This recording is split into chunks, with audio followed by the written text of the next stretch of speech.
Hello, thank you for joining the senior management team of Fair Threads, an ethically run clothing manufacturer. I'm Samantha Mason, Chief Executive Officer, and I'd now like to invite my colleagues to introduce themselves. Hi, I'm Alex and I'm Head of Information.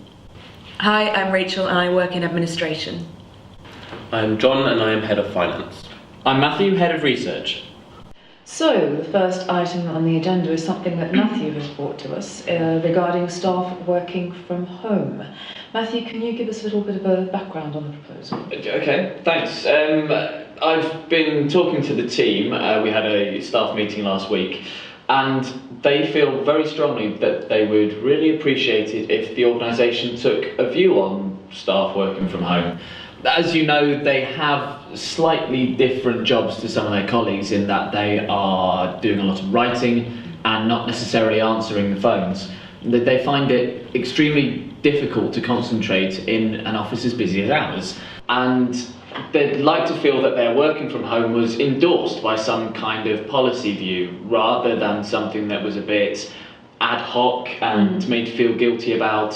So I've been asked to bring this issue to the senior management team on their behalf. Well, we've never objected to staff working from home before.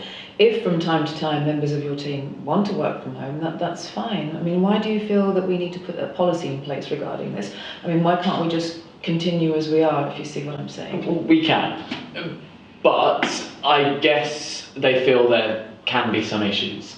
And some other colleagues may feel differently. And there are probably some procedural issues about the practical things. Okay. Well, why don't we ask the others on what they think? John? Well, to me, this is just another pie in the sky scheme that's been put forward. Has anyone done any work on costing? Are we going to be providing computers for them? There will be some insurance implications too. I just don't think this has been very well thought out yet. Well, costings are certainly a concern. Anyone else? Alex, how do you feel about this? I don't see costing as that much of an issue given that most of our members have computers at home already, so that would be one less thing to worry about. I think it's a very good idea for our members, or some of our members, to work from home, particularly ones with families, as they would be able to have more input with them during the holiday period.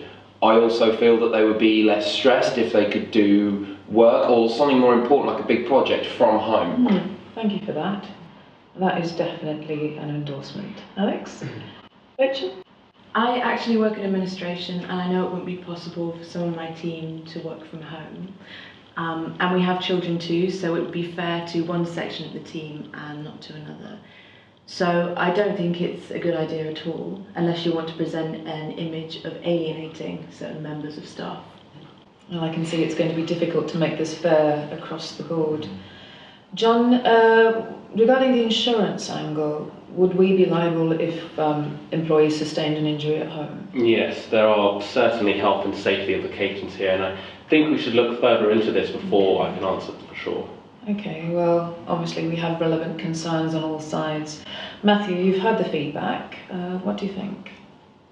The only additional thing I would say is that it is a competitive market out there, and flexible working is increasingly something that happens in our kind of field, and family-friendly working is too.